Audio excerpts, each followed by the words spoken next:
I caught her in the act, snipping away at the wires on the utility pole right outside my house, holding wire cutters like she was on a mission. "Your internet breaks, HOA rules," she growled at me. Later, a technician from the power company mentioned she'd just committed a federal offense. What happened next? Her own house went completely dark, while mine stayed powered just fine. After retiring from the military, I had finally settled down in my dream home in Oak Ridge Estates, a quiet suburb where I thought I could relax and enjoy the freedom I'd fought so hard for. But I soon found out that Jessica Taylor, our HOA president, acted like she ran the whole neighborhood as her personal kingdom. My cybersecurity business, which I run from home, relies on solid internet, so I had a satellite dish installed, completely legal, by the way, and backed by FCC regulations that trump any HOA rules. When Jessica saw it, she was furious right away.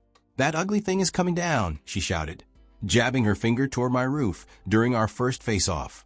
"I don't care what some law says you think you know," she snapped. That's when the harassment started. It began with official-looking letters demanding I remove the dish, followed by random inspections around my property. Soon enough, my clients couldn't park near my house without getting threatening notes slapped on their windshields.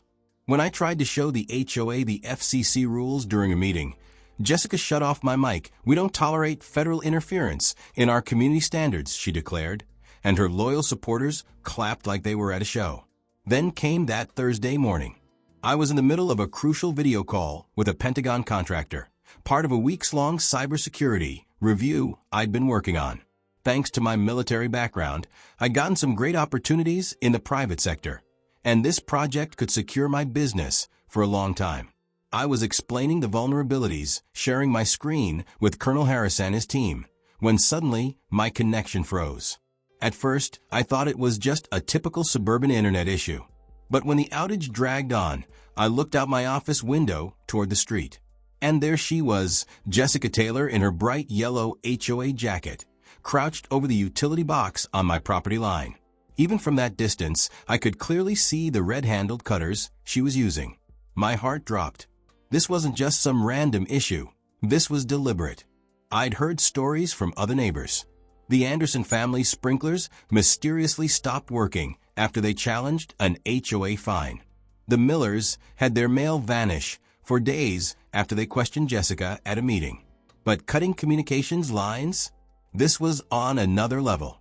I quickly told Colonel Harris I had an emergency and would have to call him back. As I rushed toward the door, my phone buzzed with a text. It was Karen. "Violations need immediate remediation. Consider this your final notice." Outside, the air was thick and humid. Neighbors were starting to gather, phones in hand, trying to figure out what had happened to their own internet. Mrs. Morales from across the street shouted, "Is your internet out too?" I didn't respond. My focus was on Karen, who was still working at the junction box, oblivious to the growing crowd of confused residents.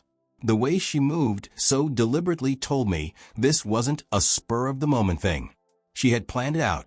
After 20 years of service in the military, I'd faced threats all around the world, but I never thought I'd be dealing with this kind of suburban warfare, watching an HOA president sabotage infrastructure out of spite. I grabbed my phone and started recording as I sprinted outside. The Pentagon contractor's voice still echoed from my phone speaker. "What's going on?" "We've lost your video feed." "I'll call you back, sir," I replied quickly. "Someone's messing with my connection." Jessica didn't hear me coming. She was too focused on what she was doing, muttering to herself as sparks flew from the cables she was cutting. "What the hell do you think you're doing?" I called out, keeping my distance, but making sure she knew I was there. She whipped around so fast she almost fell. For a second, I saw shock in her eyes, but it quickly turned into that same self-righteousness I'd gotten used to from her. "Enforcing compliance," she said coldly, clutching the wire cutters even tighter. "You've ignored 3 official notices about that eyesore on your roof." At that moment, the Pentagon official's voice boomed from my phone. "Is someone tampering with a secure connection? This is a classified call." Karen's expression faltered just for a moment, uncertainty, maybe even fear, but it was gone just as quickly. She straightened her jacket and raised her chin. Private communications don't override our community's aesthetics, she snapped, reaching for another set of cables with her cutters. The board voted unanimously to remove any unauthorized equipment. I stepped in front of her, blocking her from the utility box. You need to stop now. This is an HOA property, but these are utility easements protected by federal law. By now, more neighbors were gathering, some of them recording what was happening. Jessica noticed the growing crowd and only seemed to dig in her heels more. As president, I have the authority to enforce standards, she said, her voice getting louder. That satellite dish is bringing down everyone's property values. I'm protecting our investments. My training kicked in, stay calm, de-escalate, but protect what's critical. I dialed 911 without lowering my phone. I need police at 47 Oak Ridge Lane, I said loudly, making sure the words were heard by the crowd. Someone is damaging telecommunications infrastructure. Karen's face turned bright red. This is HOA business, she screamed, trying to step around me. The police have no authority over covenant enforcement. That's when Mr. Thompson, the elderly man from down the street, appeared, dragging his oxygen tank behind him. Is this why my medical alert system just went offline? He asked. Jessica finally seemed to grasp the gravity of what she'd done. She stepped away from the utility box, but her chin stayed up, still acting defiant. You'll be hearing from our lawyer, she threatened, waving the cutters at me before storming off. I stayed by the damaged box, still recording with my phone, as the sound of sirens grew louder in the distance. This wasn't over by a long shot. Not long after Jessica left, all hell broke loose in Oak Ridge Estates. Neighbors spilled out of their homes, standing on lawns and driveways, all dealing with the same issue. No internet, no TV, and for some, no power at all. My Zoom meeting just crashed, shouted Lisa, the college professor 2 doors down. I was in the middle of a faculty review. Another neighbor frantically checked his phone. My security system's down. Mr. Thompson, the 78-year-old vet from across the street, slowly made his way over, lugging his portable oxygen tank. My medical system just went dark, he said, his voice raspy with worry. The backup battery won't last more than 4 hours. David, the Vietnam vet who rarely stepped outside, was standing on his porch looking dazed. I was video calling my daughter in Germany, he said to anyone who'd listen. First time seeing my new granddaughter. Then, the crowd gasped all at once. Karen's house, the biggest on the block with its perfect lawn and pristine hedges, had gone completely dark. All the lights inside and out just blinked out in an instant. Meanwhile, my house was still running fine. The backup generator I'd set up after working hurricane relief was humming along in the backyard, drawing curious looks from everyone around. Why do you still have power? Asked Susan, staring at my lit-up windows in confusion. Military habit, I said with a shrug. Always gotta have a backup. And then came the best part. Jessica came charging back toward the utility box, panic all over her face, as she yelled into her phone. This is an emergency, she shouted for the whole cul-de-sac to hear. I need service restored right now. She stopped dead in her tracks when she saw me, still standing there, recording everything. Her eyes darted from my lit-up house to her dark mansion. What did you do? She demanded, as if this was somehow my fault. I didn't cut anything, I said, calm as could be. But looks like you cut more than just my line. Mrs. Morales, our retired electrical engineer neighbor, had been checking the damage from a distance. She straightened up and with a knowing look said, these aren't just individual lines. This is a distribution node. That's when Karen's face went pale. The crowd started buzzing. Wait, so she didn't just mess with his house? Someone asked. She knocked out half the neighborhood, Mrs. Morales confirmed. You could see the realization hit Jessica like a ton of bricks. She was still on the phone when the first utility truck rolled up. It even beat the cops. The technician, a guy named Tom judging by his badge, got out of the truck with a toolbox in hand. He glanced at the service branch flag flying by my door and gave a nod. Somebody report infrastructure damage? He asked as he approached the box. I pointed to the mess of cut cables and sparking connections. HOA president thought she'd enforce some rules with wire cutters, I said. Tom looked over the damage and let out a low whistle. 20 years on the job, and this is a first, he said, crouching down to get a closer look. Military, he asked without looking up. 20 years, I replied. Retired last June. Same here, he nodded. Kabul, 2010. Kandahar, 2008, I said. For a second, we just understood each other in that way only vets do. Then he turned back to the cables, shaking his head. Jessica came marching over, still barking into her phone. How long until you get my service back? She snapped, ignoring everything else. Tom stood up, wiping his hands on a rag. Ma'am, he said, polite but firm.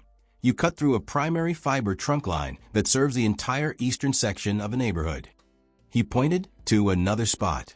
You also severed the smart grid control node.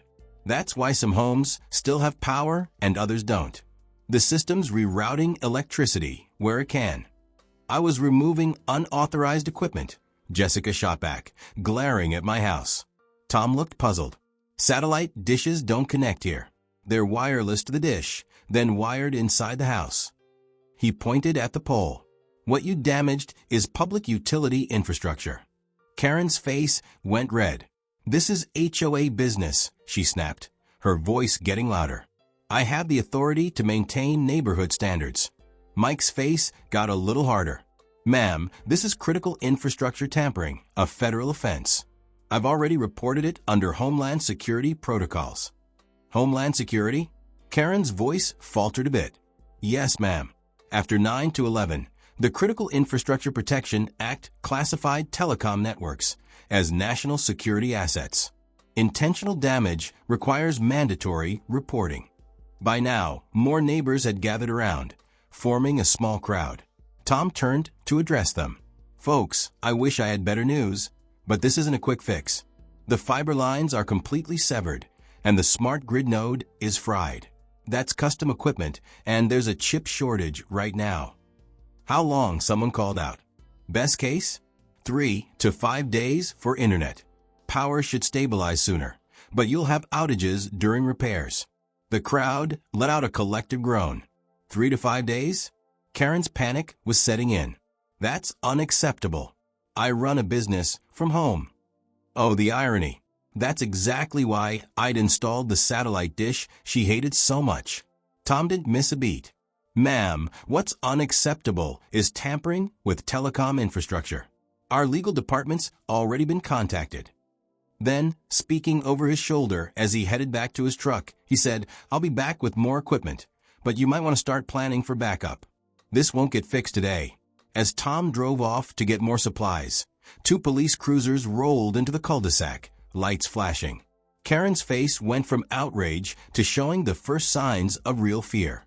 2 police cars pulled up at the curb, followed by a sleek, unmarked black SUV.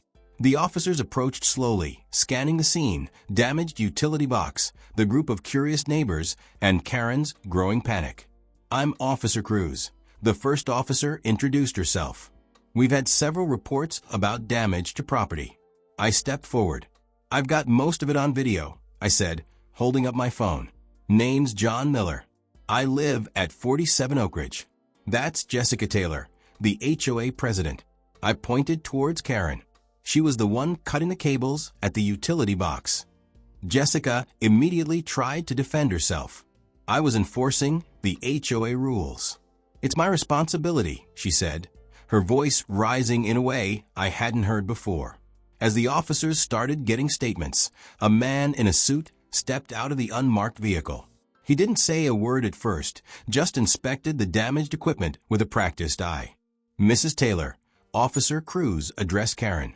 Multiple witnesses say you were cutting cables at this junction box.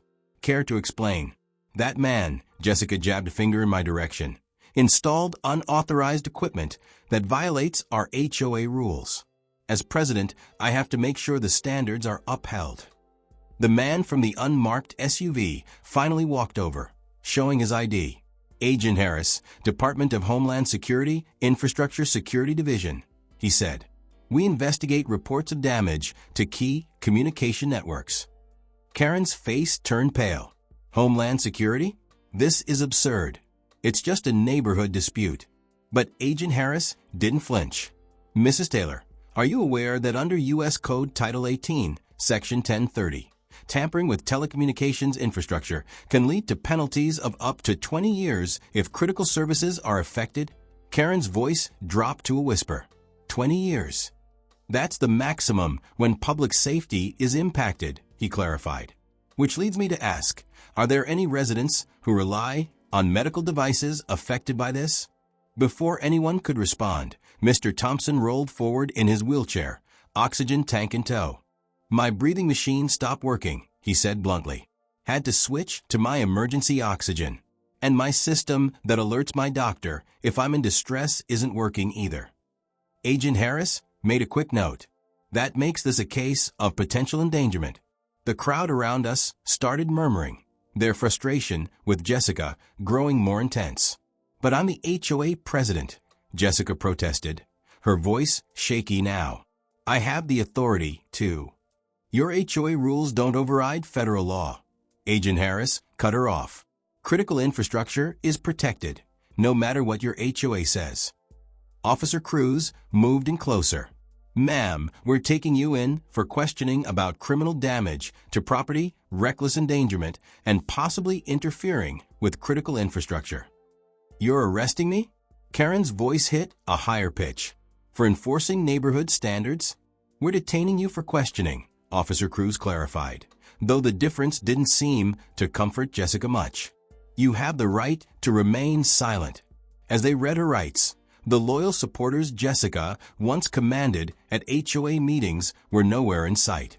Her husband pulled up in their luxury SUV, looking on helplessly as they put her in the back of the police cruiser. After things calmed down a bit, Agent Harris walked over to me. John, we'll need a copy of that recording as evidence. The utility company might need it too for their insurance claims. He handed me his card. Given your background, I'm sure you understand the seriousness of this situation. I nodded, watching Karen's husband frantically dialing on his phone from their driveway, which was now dark. 20 years in the military, I told Harmon, and I never thought the biggest threat I'd face would come from my HOA president. As night settled in over Oak Ridge Estates, the neighbors gathered in the cul-de-sac.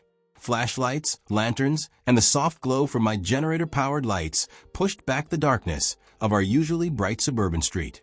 Someone brought out a cooler of beer, and another neighbor pulled out folding chairs. Mrs. Sharma even showed up with a tray of samosas, still warm from her oven. For the first time since I moved here, I was seeing the neighborhood come together, acting like a real community, instead of just homes with property lines in between. I can't believe she actually cut the cables, Robert, our oldest neighbor at 86, said, settling into a lawn chair. I helped write the original HOA rules 30 years ago. It was meant to maintain the common areas and handle disputes, not turn into some dictatorship. Remember when she fined me $200 for my little free library? Margaret, a retired high school English teacher, chimed in, said it was an unauthorized structure, even though it's no bigger than a mailbox. That opened the floodgates. The stories started pouring out, grievances that had been held in for years, but were now being shared. She gave us a violation for our vegetable garden, Carlos said, who'd lived alone since his wife passed away. She said only ornamental plants are allowed in front yards. My wife and I had tomatoes out there for 15 years before Jessica took over. We got cited for our son's basketball hoop, the Taylors added. It's portable. We move it when we're not using it. She threatened to put a lien on my house because my trash can was visible from the street on trash day, another neighbor said, setting off a round of knowing laughter. As the gathering grew, something amazing happened. People who had lived near each other for years were properly introducing themselves for the first time. Phone numbers were being exchanged. Offers to help with generators, portable Wi-Fi, and fridge space for those without power started going around. Why didn't we talk about this before? Susan, a night shift nurse who never spoke at HOA meetings, finally said, we all had the same problems with her, but we never compared stories. Fear, Brian answered simply. Jessica used the HOA rules as a weapon against anyone who pushed back. No one wanted to be her next target. I always thought it was just me, David, a Vietnam vet who rarely socialized, added. I started to think maybe I was doing something wrong. That's how bullies operate, I said. They isolate their victims, making them believe they're the problem. As our impromptu block party went on, emergency utility crews showed up, setting up massive floodlights to get the repair started. The bright industrial lights flooded the street, lighting up Karen's place, the biggest house on the block. It sat there, dark and empty, with her husband pacing the driveway, still glued to his phone. "Look," Mrs. Morales whispered, nodding towards Karen's house. "She's watching us." Sure enough, there was Karen, standing at her window in the dark, quietly spying on our gathering. For the first time since I'd known her, she looked small, almost powerless, like an empress who'd suddenly lost her crown. "You know what's funny?" Bill, our accountant neighbor, chimed in. "She always said she was protecting our property values. But last year, her strict rules pushed 3 families off the street. Those homes sat vacant for months," Mrs. Sharma added. "And now she's messed up the neighborhood's infrastructure. If anything's hurting property values, it's this." As if on cue, one of the technicians came over to us. "Folks," he said, "we've got emergency generators running to get critical infrastructure back up. Some of you should have partial power by tonight, but full repairs will take a few days." "What about the internet?" someone called out. "That's going to take a while longer," he admitted. "The fiber optic cables are special order." As the tech walked off, Brian raised his plastic cup. "Here's to Jessica Taylor, the HOA president who finally brought the whole neighborhood together against her." The emergency HOA meeting the next evening wasn't exactly official. Word just spread around the neighborhood like electricity running through wires. We gathered at the community center, a place that usually only saw action for HOA meetings or kids' birthday parties.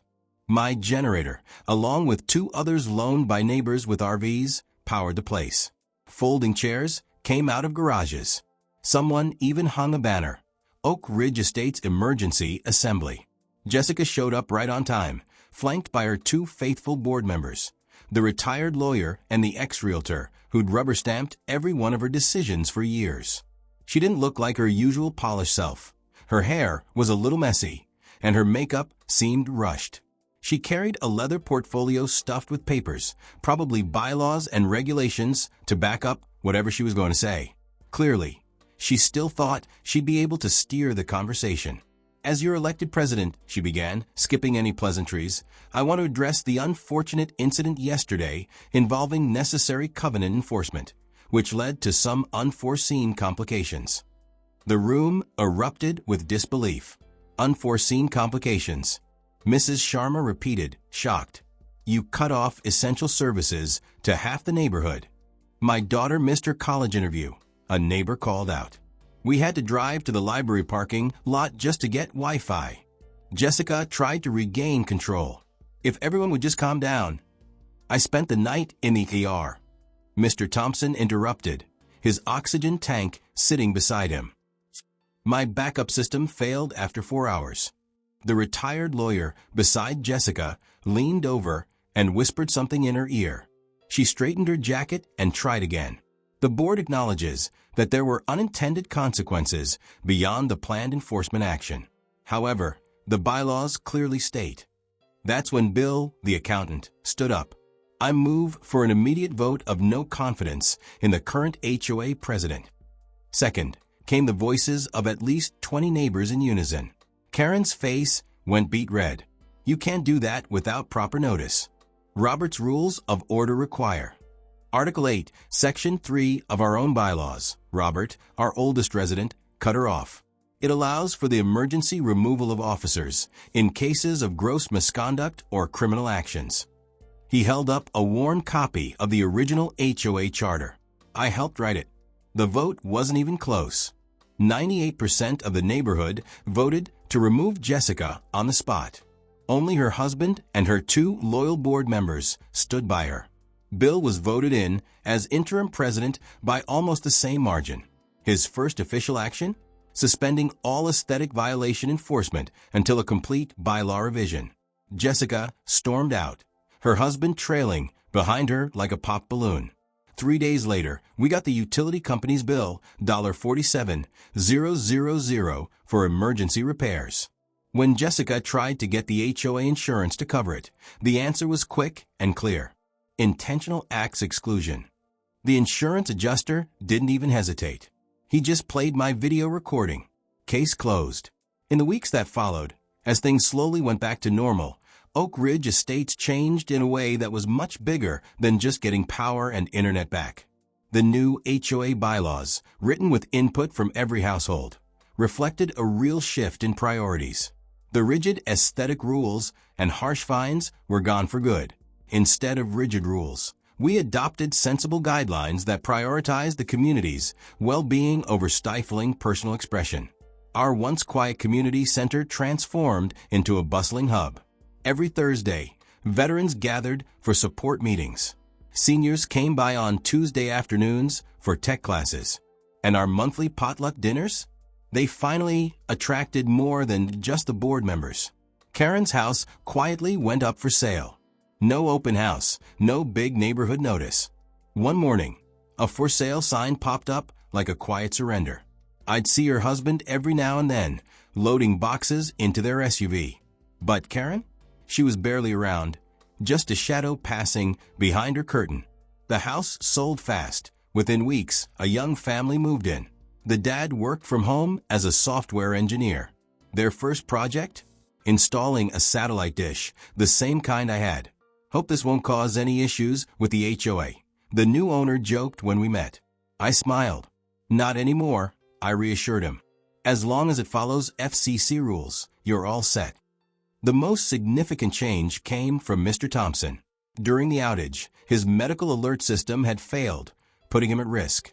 With part of the settlement neighbors received from Karen's insurance after they filed legitimate claims, he led the charge to install a neighborhood emergency communication system. If we'd had this earlier, he said at the unveiling, one person's mistake wouldn't have left us all cut off. The most striking change wasn't something you could see right away. People who used to rush inside without saying a word were now stopping to chat with neighbors. Weekend barbecues spilled over from yard to yard. The kids' playground, which had been abandoned because people feared noise complaints from the HOA, was now alive with laughter. Those satellite dishes sprouting up weren't just for TV or internet. They represented something Jessica could never grasp. Connection matters more than conformity. Freedom doesn't mean chaos. It means building a community based on trust, not fear. Sometimes it takes a crisis to show what's truly important.